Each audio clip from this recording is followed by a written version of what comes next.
Empreenda Mais é um programa de empreendedorismo da TV Manaim, um veículo de comunicação da Igreja Cristã Maranata. A cada programa nós temos um tema novo, e isso para atender especialmente o pequeno, o médio e o microempresário. Mas também os grandes empresários podem se beneficiar dos muitos temas que nós temos atendido e vivido aqui neste programa. O tema de hoje nós vamos falar de cooperativismo.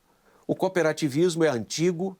No Brasil nós podemos dizer que começou um embrião de cooperativismo lá por 1610, já começando com as chamadas sociedades solidárias, trabalhos coletivos, que foi o embrião das cooperativas. Oficialmente começou lá em 1889, com a primeira cooperativa no Brasil de funcionários lá da cidade de Ouro Preto, em Minas Gerais.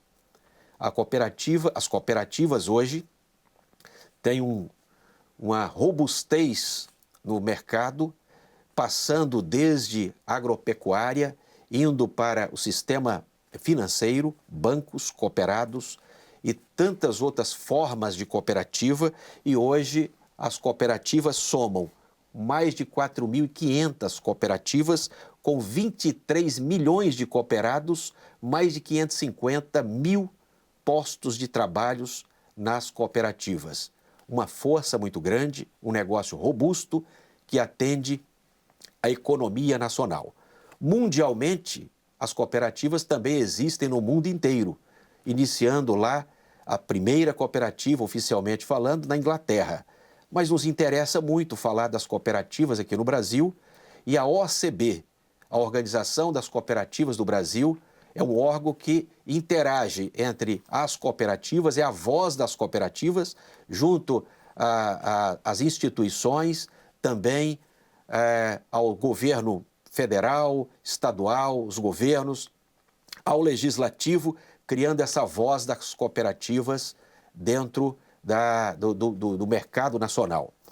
E para falar um pouco de cooperativismo, nós estamos aqui no estúdio hoje com Rafael França, que é da OCB Espírito Santo. Rafael, seja muito bem-vindo para esse bate-papo conosco aqui sobre cooperativa. Perfeitamente, muito obrigado, Aníbal. Quero dizer que é uma honra, tá? Assim, a gente recebe esse convite aqui com muita alegria, de estar participando aqui no programa Empreenda Mais, e ainda mais representando a OCB Espírito Santo, a Organização das Cooperativas Brasileiras, como você bem pontuou. Tá? A organização ou a entidade que representa institucionalmente todas as cooperativas. Muito bem.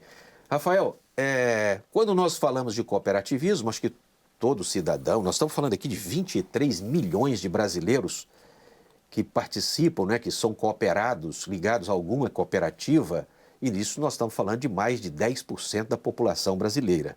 Então, certamente, muitos que estão nos ouvindo têm aí uma ideia do que é uma cooperativa. Mas você que é do setor, que atua no setor, diz para nós o que é uma cooperativa, o que é cooperar.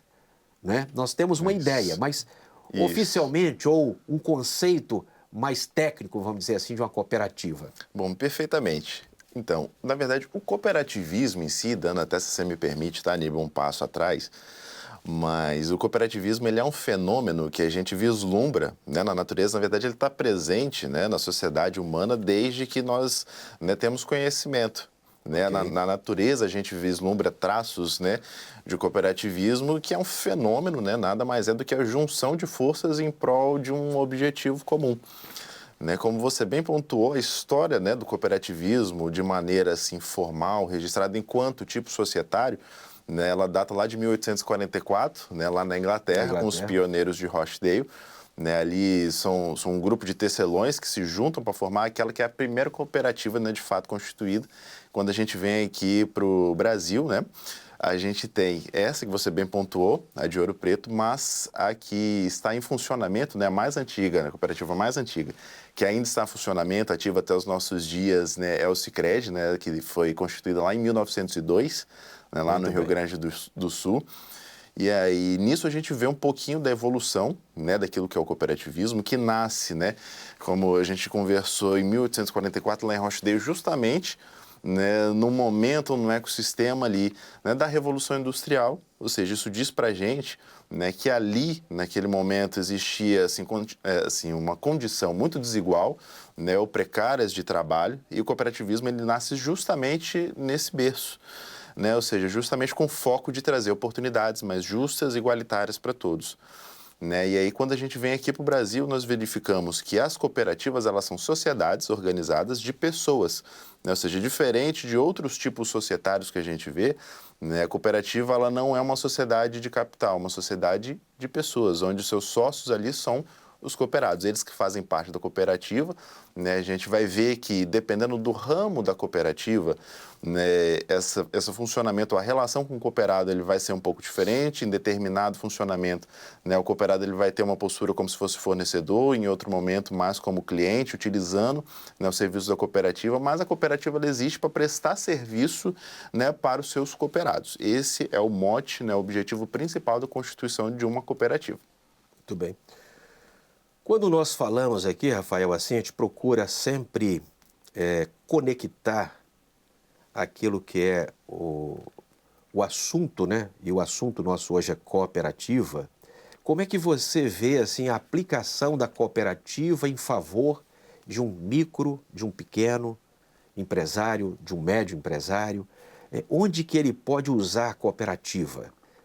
Eu sei que são muitos os caminhos, desde uma cooperativa de saúde que ele pode participar, não é? Unimed, tantas outras que existem, mas o que ele pode criar, por exemplo, como cooperativa ou ser cooperado, cooperativismo aplicado ao negócio dele para ter um benefício, concorrer no mercado? Como é que se dá isso? Excelente pergunta, Aníbal. Então, na verdade, essa pergunta ela vai ser um pouco abrangente, ou a resposta dela vai ser um pouco abrangente, por quê? Né, o cooperativismo hoje está presente em 7 ramos de atuação, né, que passa aí do ramo agropecuário, nós temos cooperativas também do ramo consumo, ou seja, se a gente for olhar aí, hoje nós temos 7 cooperativas, né, aqui no Espírito Santo, que são cooperativas educacionais, né, e isso a gente vislumbra também em todo o Brasil, né, que são cooperativas que funcionam no ramo consumo, onde elas são constituídas por pais de alunos, né, cooperativas que assim os pais eles se juntam para procurar, né, ou para irem atrás no mercado de ensino de qualidade, né, para os seus filhos, né? Então assim a gente passa pelo agro, a gente passa pelo consumo, trabalho, né, o ramo trabalho, onde nós temos cooperativas ali de alguns profissionais de alguma área específica de atuação.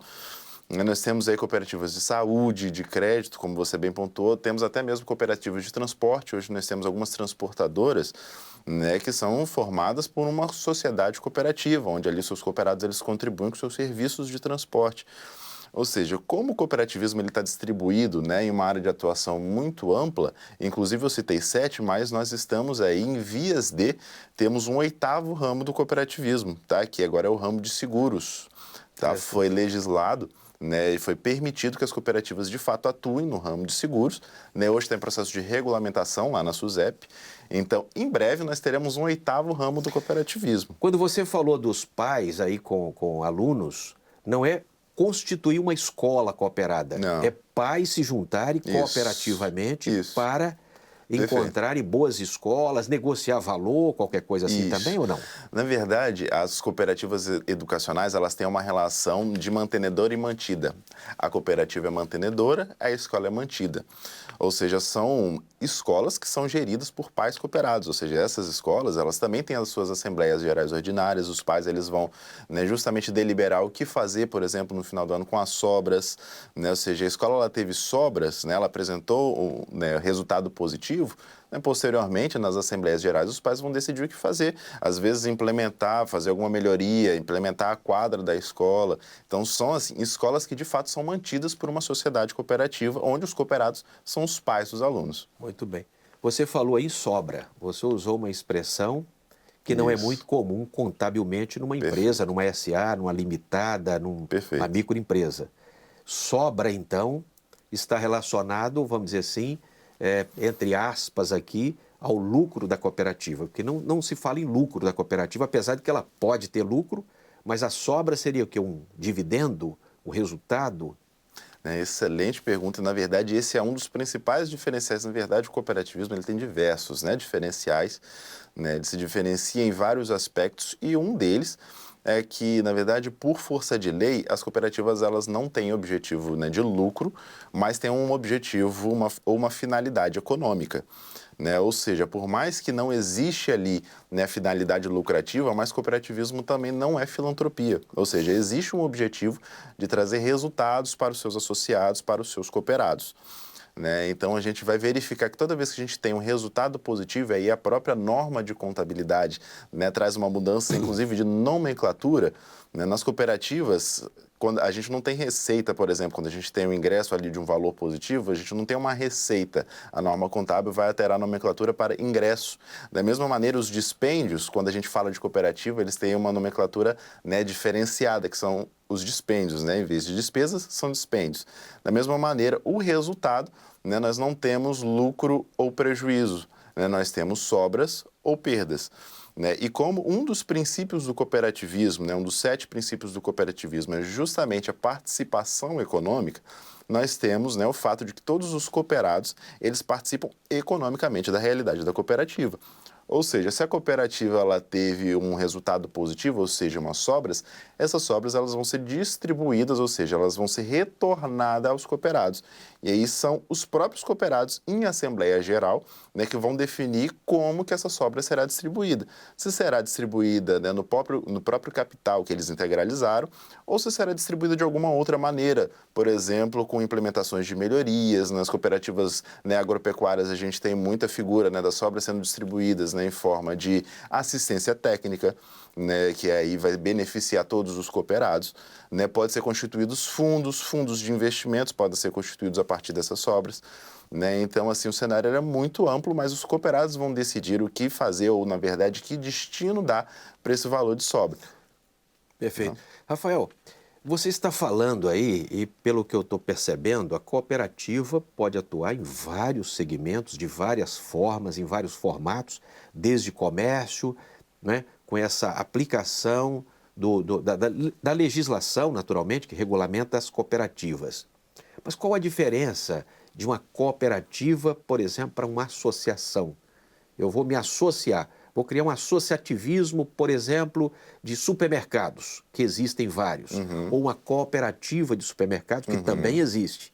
Perfeito. Qual a diferença de um para o outro, tecnicamente falando, sem entrar em muitos detalhes, mas só para o nosso telespectador aqui, ele entender e escolher até o modelo? Não, perfeitamente. Na verdade, assim, nós temos algumas diferenças. A principal delas, né, é o fato de que para constituir uma sociedade, né, você precisa de pelo menos ali 2 pessoas. Você já consegue, né, criar uma associação. Quando a gente fala de cooperativismo, a gente tem no mínimo 20 pessoas, tá, para formar uma cooperativa. Ah, no mínimo 20? No mínimo Mas 20. por que no mínimo 20? É lei isso aí? Isso, lei. Então Toda tem que ter cooperativa 20 cooperados. Perfeitamente. Tá. Toda cooperativa, para ela ser constituída, ela tem que ter no mínimo 20 cooperados, todos eles, né, participando, ou seja, quando eles ingressam numa cooperativa, eles investem um capital, né, ou seja, eles integralizam um capital. Né, até mesmo nós temos aí os exemplos mais comuns, onde a maioria das pessoas, né, são cooperadas, são nas cooperativas financeiras, as cooperativas de crédito. Né, até mesmo quando você abre uma conta, ou seja, você se torna um cooperado associado, né, das grandes instituições, o Sicoob, o Sicredi, nós citamos aqui, né, você integraliza um pequeno valor que, assim, formaliza a sua entrada na cooperativa. Né? Então, como nós citamos, todas as cooperativas elas precisam de no mínimo 20 pessoas para serem constituídas. Né? Isso por força de lei, a legislação do cooperativismo, a 5764, né, traz esse fator, com a exceção das cooperativas de trabalho. Daquelas cooperativas chamadas cooperativas de trabalho, elas podem ser constituídas, né, de pelo menos 7 pessoas, né, mas são a única exceção. Ademais, você tendo menos do que isso, você já tem ali os critérios, né, inclusive de liquidação, ou seja, a cooperativa já não tem nem mais permissão, né, se ela por um certo período não suprir, né, essa quantitativo mínimo. Então, esse é um dos primeiros diferenciais, né, ou seja, você precisa de um grupo realmente de pessoas. Isso por quê, Aníbal? As cooperativas elas têm estruturas obrigatórias, por exemplo, um conselho de administração precisa ser constituído, um conselho fiscal para fiscalizar, né, todas as decisões administrativas tomadas pelo conselho. Nessas Assim, estruturas, elas precisam, por força de lei, existir. Então, por isso que eu tenho um quantitativo mínimo, entendeu, para a entendi. cooperativa funcionar. Digamos que seja mais ou menos como a lei das SAs, Exato. que tem regras ali Exato. colocadas, mas isso na cooperativa, no Isso. outro formato, onde até as nomenclaturas vão mudando, desde Isso. lucro sendo sobras e por aí vai, como você falou. Perfeitamente. Muito bem. Então, assim, qualquer segmento, qualquer pessoa pode criar uma cooperativa, pode juntar um grupo e cooperar. Desde que ela consiga convencer outras 19 pessoas, né, no mesmo objetivo comum, elas conseguem sim se reunir como cooperativa. Quando esses 20, então, iniciam a cooperativa, 20 ou mais, naturalmente o mínimo de 20, eles têm cotas iguais Perfeitamente. ou pode ser cotas diferentes? Quer dizer, eu entro num banco, os primeiros 20 ou 200, quantos iniciaram e investiram o mesmo valor que o outro, como é que chama? Investir ou aportar? Isso, Como é que é? integralizar. Integralizar o capital. É integralizar capital mesmo, ele Isso. vira sócio, então. Sim, perfeito, exatamente. Perfeito. Né, e justamente a integralização de capital que formaliza a entrada dele na cooperativa. Né, e muito interessante sua pergunta, na verdade, todas as regras da cooperativa, naquilo que, né, a lei não traz, a lei traz normas gerais, mas as especificidades da cooperativa, ela vai estar normatizada, né, no seu estatuto. Ou seja, o estatuto social de uma cooperativa nada mais é do que o contrato das partes. Né, ali onde vão estar estabelecidas as regras, inclusive, né, no estatuto, né, obrigatoriamente precisa estar, né, descrito como é que vai ser a forma de integralização, qual que vai ser o valor de integralização. Né? Então, sim, cooperados podem ter valores diferentes, tá, de capital, pode integralizar capitais diferentes. Nós temos aí algumas cooperativas agropecuárias que, inclusive, a integralização de capital é em forma da sua própria mercadoria, da sua produção, né, agropecuária. Então, assim, existem formas de você ter, né, valores diferentes de capital integralizado na cooperativa, porém, né, como também um dos outros princípios, né, das cooperativas, um dos 7 princípios, né, é justamente a adesão, né, livre e também a gestão democrática, né, todo cooperado, independente de quanto capital ele integralizou, tem o mesmo valor de voto. Ou seja, quando ele vai numa Assembleia Geral, né, e vai exercer voto, independente se ele tem um valor maior ou menor de capital integralizado, isso não faz diferença nenhuma. Todo cooperado, ou seja, cada associado, tem direito a um mesmo voto com o mesmo peso, o mesmo critério. Independente do valor que ele Perfeito. ali integralizou. Isso justamente porque as cooperativas, elas, né, como nós bem pontuamos, elas não são sociedades de capital, né, são sociedades de pessoas. Muito bem. A você que está acompanhando aqui o programa Empreenda Mais, nós estamos aqui com Rafael França, falando de cooperativismo, um assunto que envolve, direto ou indiretamente, a vida de quase todos os brasileiros. Nós temos cooperativas muito conhecidas como Cooperativa de Saúde, Unimedes, Brasil afora, cooperativas de agropecuárias. Então você às vezes comprou um arroz, um produto, um leite, alguma coisa em sua casa, está lá na caixinha, escrito que aquilo ali somos Coop, né? Isso, selo, Rafael? somos Coop. Então, nós estamos aqui, vamos continuar nesse bate-papo tão interessante que faz parte não só dos empresários, da vida dos empresários, mas até dos cidadãos também que são cooperados. Rafael, quando você falou de sobras aí, essa sobra, ela é dividida proporcionalmente. Se foi decidido numa assembleia, imagino, né, ela é decidida que vai ser dividida a sobra entre os cooperados. Como é que é a proporção disso? Por exemplo, eu imagino que deve ter, talvez, para cada segmento, uma proporção diferente. Mas se você puder dar um exemplo, só para o nosso telespectador entender um pouco de Claro. como é que sobra o dinheiro para ele, se vai sobrar. Não, perfeitamente. Na verdade, né, a regra em si, né, da distribuição das sobras, né, ela está legislada também na Lei 5764, e ela está trazendo justamente um critério de proporcionalidade, né, com o que cada cooperado usufruiu dos serviços da cooperativa. Ou seja, quanto mais um cooperado ele movimenta com a cooperativa, né, maior a porcentagem, por exemplo, que ele vai ter, ou de maneira proporcional, né, a distribuição dessas sobras. Né? As sobras elas vêm de maneira, né, proporcional. Muito bem.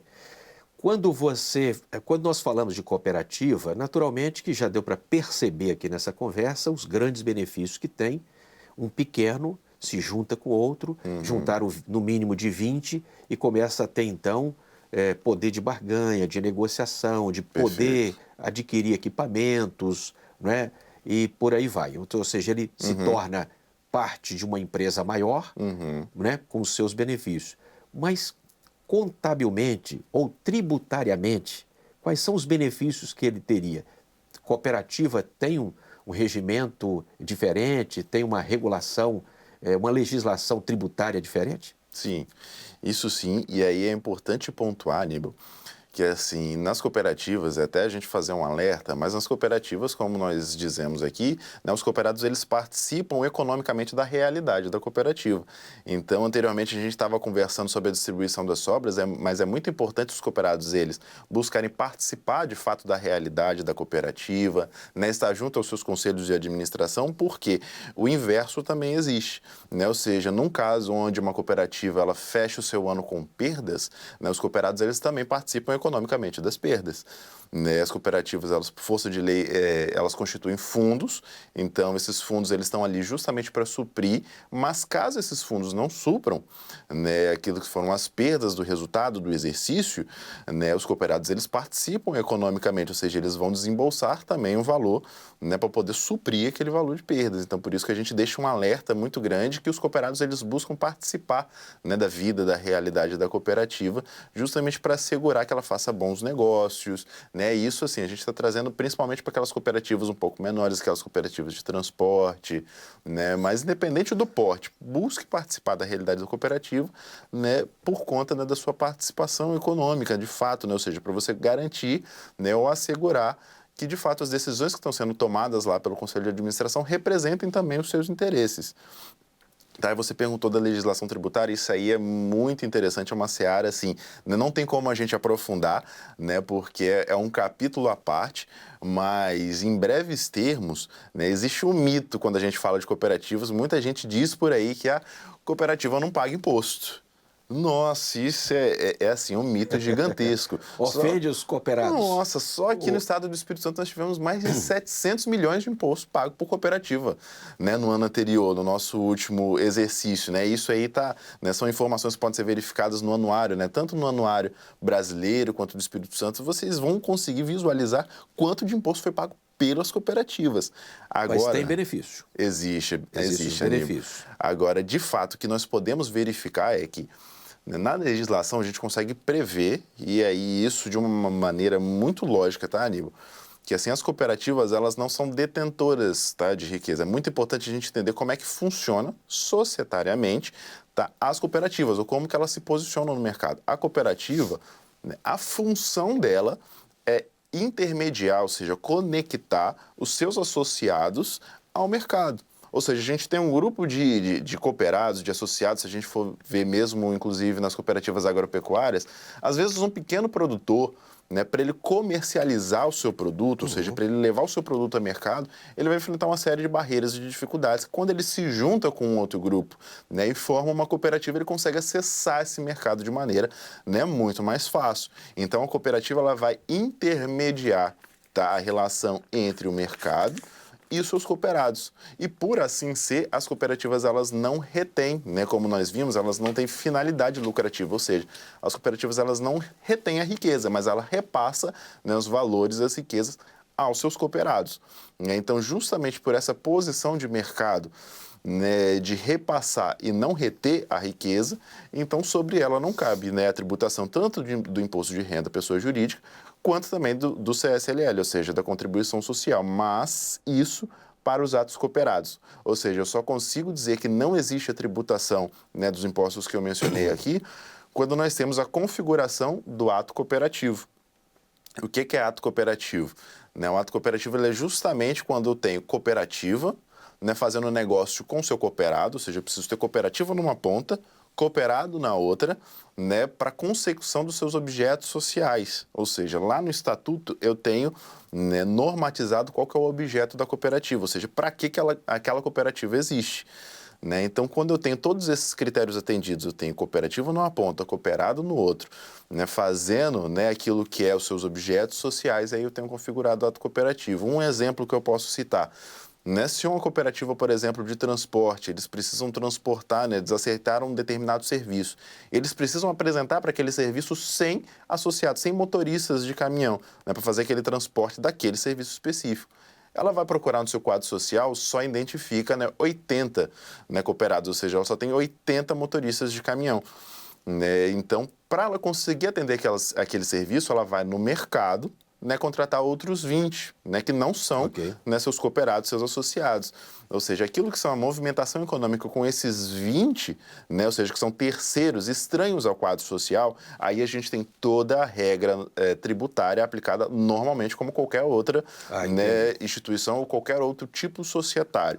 Né, mas aquilo que são esses movimentos, né, no que eu citei aí dos 80 cooperados, essas movimentações com os cooperados, aí a gente tem configurado o ato cooperativo, portanto, não cabe, né, a tributação aí do imposto de renda, né, pessoa jurídica, nem da contribuição social, pelo objetivo de não reter a riqueza, né, ou seja, de não ter o lucro. Bom, então, assim, resumindo aqui, a sua fala foi muito precisa, muito até um pouco técnica aí, mas resumindo, nós poderíamos então dizer que se é cooperado, ele se beneficia. Se a cooperativa atua e naquela atuação ela tem uma atuação normal de empresa constituída no mercado, que a legislação impõe aquele formato de constituição, se aplica a ela todas as regras de uma empresa normal. Normal, de qualquer outro tipo societário. Perfeito.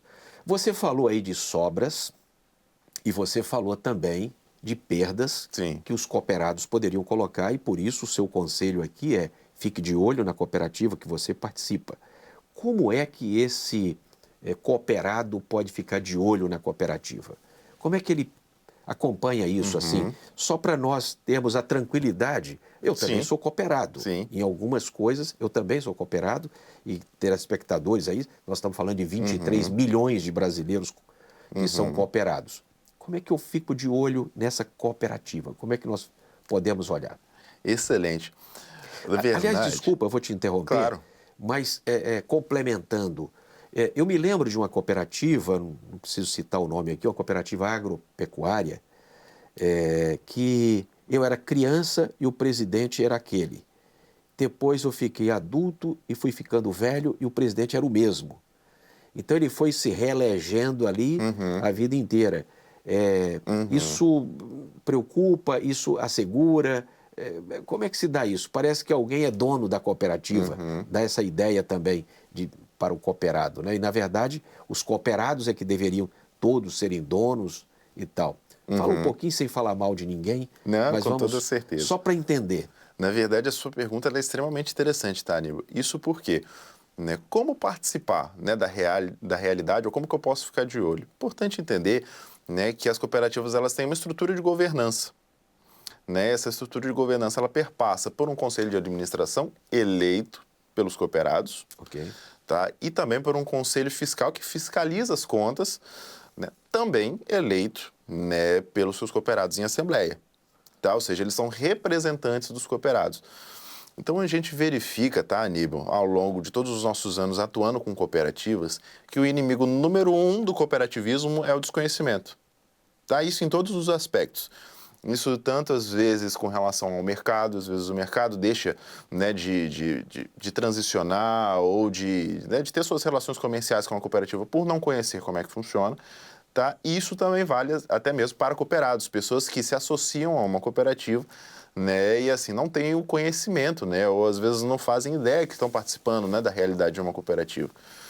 Então, o desconhecimento é o inimigo número 1, né? E aí nós, eu vou até fazer um parêntese, né? Nós, enquanto sistema OCB, né, depois de ter verificado, tá, ou de ter constatado esse dado, né, nós temos assim uma série de ações voltadas, né, justamente para a educação, e a educação justamente, né, também, tanto dos cooperados, dos colaboradores, mas também da sociedade de maneira geral.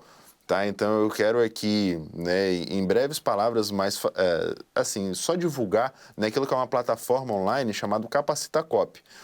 Tá? É uma plataforma de cursos online. E todos esses cursos eles são, né, gratuitos, né, além de você conseguir fazer ele remotamente pelo seu celular, você ganha um certificado. Hoje nossa plataforma tem em média aí 250 cursos, mas cada vez lançando mais, né? E essa plataforma, originalmente elas são para cooperados, né? Ou seja, quem tem ligação com a cooperativa. Mas existe uma série de cursos que são abertos ao público em geral, né? E são algumas das ações, né, que nós temos, entre várias outras, né, que nós buscamos combater justamente o desconhecimento do cooperativismo. Tá? E com relação ao próprio funcionamento, à governança de uma cooperativa, nós recomendamos muito, tá, que todos os cooperados eles tomem posse daquilo que são os seus direitos e os seus deveres, inclusive. Né? Nós temos aí, né, as assembleias gerais ordinárias e extraordinárias, ou seja, é o momento onde todos os cooperados se juntam para tomar as decisões das cooperativas. Né? E é justamente nesse momento onde o rumo da cooperativa é definido. Ou seja, um gestor, um presidente de uma cooperativa, né, ele não pode ir contra aquilo que a Assembleia determina. Tá? A Assembleia ela é o órgão máximo, né, da governança de uma cooperativa. Eu bem citei aqui o Conselho de Administração, o Conselho Fiscal, também pode existir uma diretoria executiva, uma superintendência, mas absolutamente todos esses órgãos de governança, né, eles são subordinados à Assembleia Geral. Ou seja, aquilo que todos os cooperados, através do seu voto, né, exercem ali nas Assembleias Gerais, né, aquilo é o que vai ser determinado, aquilo é o que vai ser cumprido.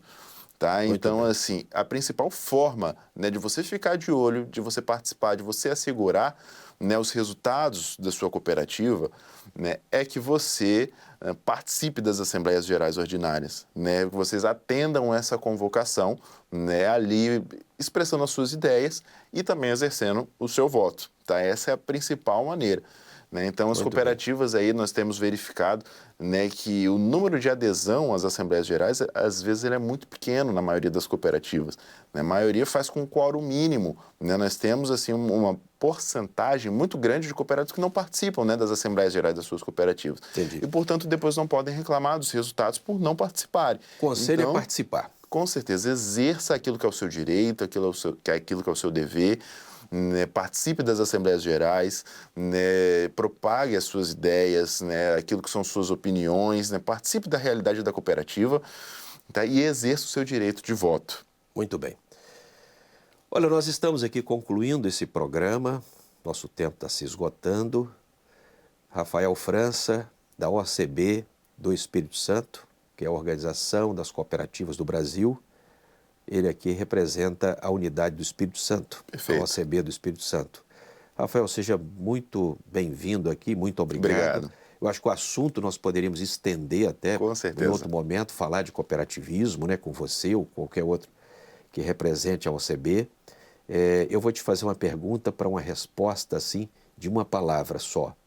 Podemos confiar nas cooperativas com todas essas regras que existem e controles? Pode, com toda certeza. Muito bem. Obrigado, Rafael. Rafael, sempre nós deixamos aqui um texto da palavra ao final de cada programa. E hoje nós vamos ler um texto que também fala de cooperação, mas cooperação no Evangelho. Né? Então nós vamos ver que essa expressão cooperar ou cooperativismo, já desde os dias do Senhor, né? Desde os dias da igreja primitiva, no caso aqui, está na primeira carta aos Coríntios, capítulo 3, verso 9, que nos diz assim: porque nós somos cooperadores de Deus. Vós sois lavoura de Deus e edifício de Deus. Então, mostrando aqui um trabalho de cooperação com o Evangelho, né? Não é exatamente a cooperativa dos nossos interesses aqui da terra, que são muitos e já provou a sua eficiência, mas aqui a cooperação também com o Evangelho. Obrigado, Rafael, e a você que está nos ouvindo, continue na nossa programação da TV Manaim.